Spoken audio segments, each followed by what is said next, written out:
You're listening to Following On here on talkSPORT 2 with me, Neil Manthorp, along with former England fast bowler Steve Harmison. And if you've missed any of the show or you wish to catch up, you know what to do. Download the podcast from the Following On feed, available as always via the free talkSPORT app or wherever you get your podcasts. And as promised at the top of the show, we're joined live now by Northants Vitality Blast captain David Willey, fresh off the back of a... I mean, I've got to ask you a scorecard question, David, because I'm afraid I didn't see any of the stream. But I mean, the low-scoring games are the good ones. I mean, Leicester were 30 odd for 7 and managed to get to 120, and you won with 4 balls to spare. So did someone forget to cut the pitch? Thanks for joining us. Thanks for having me. Yeah, I mean, a stark contrast to the game we played up at Headingley a couple of nights before. So, I think the good thing is managed to adapt and, win a high-scoring game, but then, graft out a pretty. It's not a great one for the spectators, really. That was it. No, it's not. But you talk about, you've as a captain, you win the toss, or you lose the toss. You ask your team to start well. Well, last couple of games you have started well. I mean, what do you have? Yorkshire 9 for 3. So, I mean, you must be happy. First 2 games of the Blast have gone well for you. Yeah, obviously off the back of last season where we lost in the quarterfinal. I think we got done by the schedule a little bit there, but the boys, we've got a pretty settled side. Everyone knows their roles quite nicely. So we've kind of just fallen back into where we, picked up where we left off last year and got off to a couple of good starts. Couldn't have asked for a much better start, really. Harmon and I are particularly fond of Northants. We call Northants our Moneyball team. There's one from here, one from there, a little bit of this, a little bit of that. Some old guys, some young guys. I mean, it works though. Northants got a great record in white ball cricket, T20 cricket in particular. Yeah, I think it's a big money maker for the club. I think I don't want to say we put all our eggs in one basket, but it's certainly an area Northants have always tried to perform and compete in, because it keeps the club afloat really when they're doing well and they get people coming in to watch through the gates. So I think over the years that they've recruited well to complement what's come through the ranks and stuff, and winning the first trophy back in 2013, which obviously I've got fond memories of. I wanted to come back and hopefully give something back to the club, for the club that's given me, everything that I've had in the game, really. And Darren Lehman, how's Buff going as coach? I mean, a tough start from a red ball point of view, but like you said, you prioritise white ball cricket, as in this is where you get bums on seats and producing players and stuff like that. He's a quality captain, international leader. How's Buff enjoying himself in Northampton's dressing room? Yeah, it's been amazing. I can't speak highly enough of him. I think, obviously he's wanted to come in and see everybody with a bit of a clean slate, which is great for everyone at the club, really. And then, I think he's sort of gone about it in a way that he wants to play cricket. And, there's been a couple of games there, probably not sat where we'd like to be in the table, but the style of cricket and wanting to win games of cricket, is how he wants to go about it. And I think then he can start to build a squad that are going to be able to play that cricket, and he believes in. Although, not probably sat where we'd like to be in the table in 4-day cricket, but heading in the right direction, definitely. Forewarning, we might head on to the NOC question in a minute or two. But first of all, tell us about your PSL experience. We spoke to David Willey a couple of weeks ago, and he said that at no point did he feel personally threatened, but his family felt very much sort of under pressure.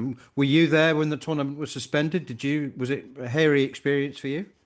Yeah, I mean, you've hit the nail on the head there. I think, while we were there, you're sort of in the midst of it all and you can feel it and see what's going on firsthand. And we never felt directly in threat with anything that was going on, but certainly family at home, you look on social media and the news and everything, and it probably looks a lot worse than it actually is.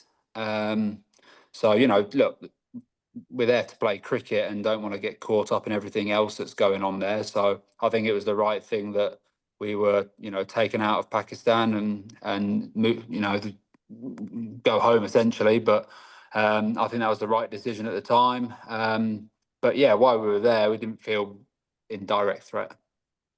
And David, I know, well, man, has sort of prompted you for the NOC question. I mean, you've been around the block. You know, obviously, the ins and outs of cricket. You mentioned there, you won with Northampton in 2013 in a competition which is close to Northampton's heart. You know, this is the first time the PSL's crossed over with a start of English summer.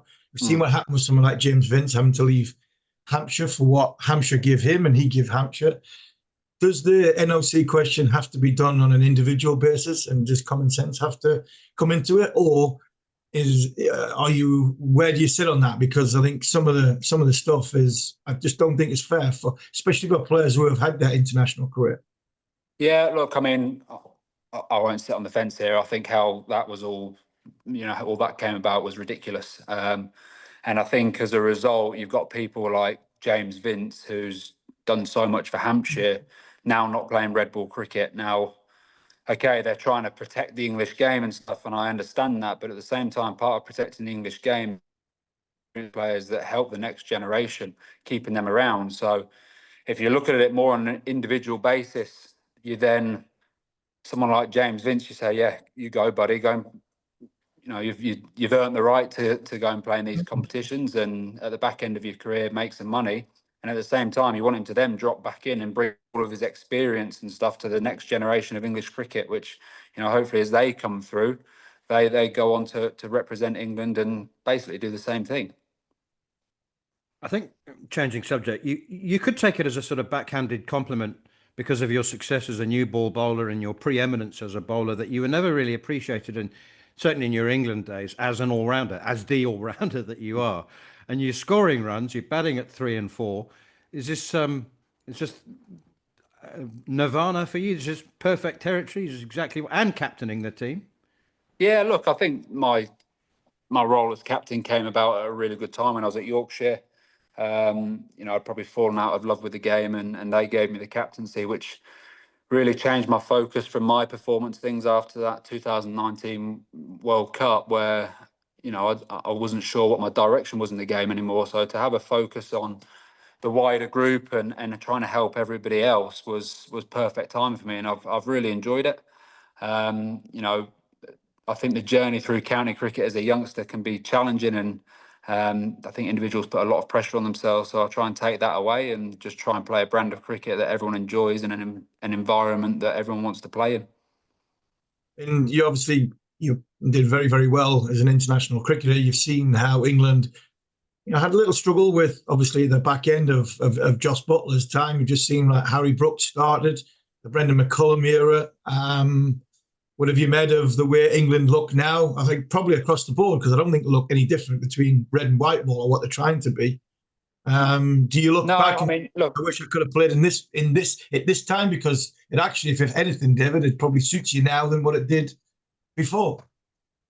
Yeah, look, I think it's another topic about how they're doing the central contracts and things now. I think they're trying to protect players or keep them close to England and not let guys just go off and play franchise cricket, which I think slightly the wrong way around in my own opinion. And to go to that World Cup in India as the only player not to have a contract, I think that tells me what my value is really. So I took the decision to step away from international cricket. I still feel like probably playing my best cricket of my English career, but yeah, look, I think they're obviously, Baz is trying to streamline it all and have staff and players that cross over between all formats, and I think that's great. But I mean, there's a lot of cricket to be played, and then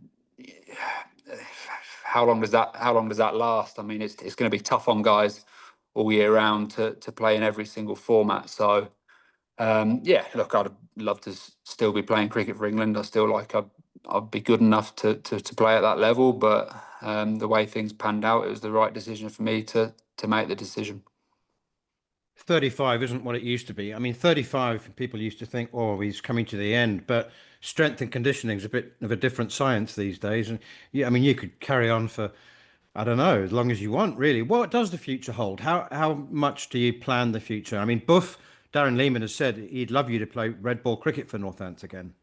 Yeah, look, I mean, I've not ruled out red ball cricket by any means, but when you talk about the money that's involved in these other franchises and the PSL clashing with the English summer now, at 35, you're at the back end. You don't know how long these franchise gigs are going to keep coming along. So at the end of the day, it is business, and as it is in any other line of work, you've got to make your money. So look, at the minute, the franchise scene is paying me a lot more money than red ball cricket is, and I'd be stupid to turn that down. So as much as I'd love to be out there playing 4-day cricket, it's still franchise cricket at the minute for me, and I'd like to carry on doing it for as long as possible while I'm enjoying it. Again, around that 2019, fell out of love with the game and things. Found my love and passion for the game, and I promised myself that I'd only carry on playing for as long as I am still going out there with the smile on my face and enjoying it for what it was when I was 12 years old in the garden. Sometimes, David, when you do need a next challenge, the captaincy is something that is the greatest thing, because what motivates you when if you haven't got the international to go at, what do I need to do? Well, I need to be the best version of myself because I'm the leader, so I have to lead from the front. Northampton have produced players for England, yourselves, likes of Ben Duckett and people that have either gone on somewhere else, but you produced them. Who else? Who are we looking for now from Northampton that going to come through and say when they get selected for England? My biggest inspiration was my captain, David Willey. Who's the one at Northampton are going to do that? Because you sound as though you still want to give a lot to the game. You've got a coach who gives a lot to the game. Is there any kids coming through that we should be watching for? Yeah, look, I think there's a lot of good young players coming through. Is there anyone that stands out as been a next international player?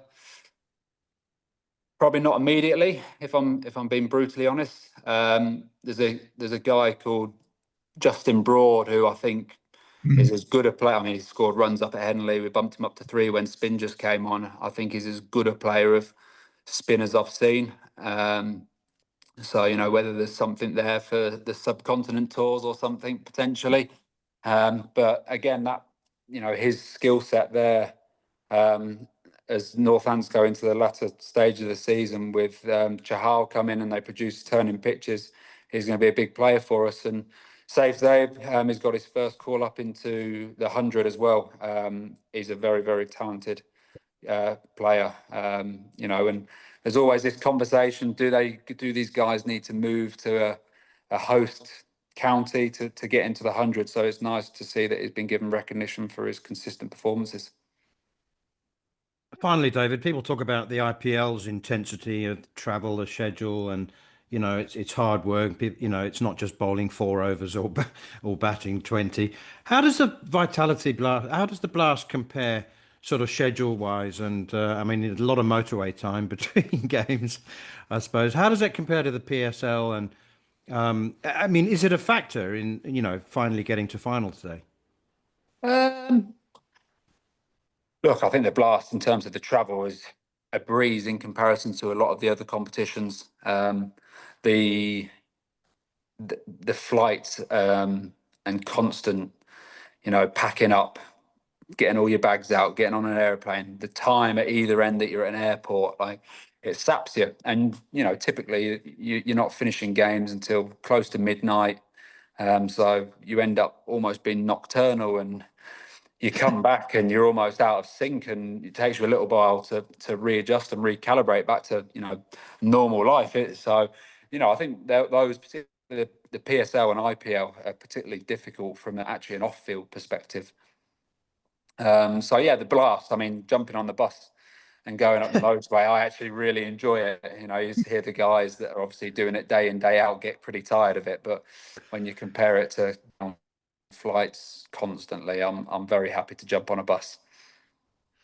David, thanks so much for your time. And as I said, it's a long way till finals day, but hopefully we'll see you there.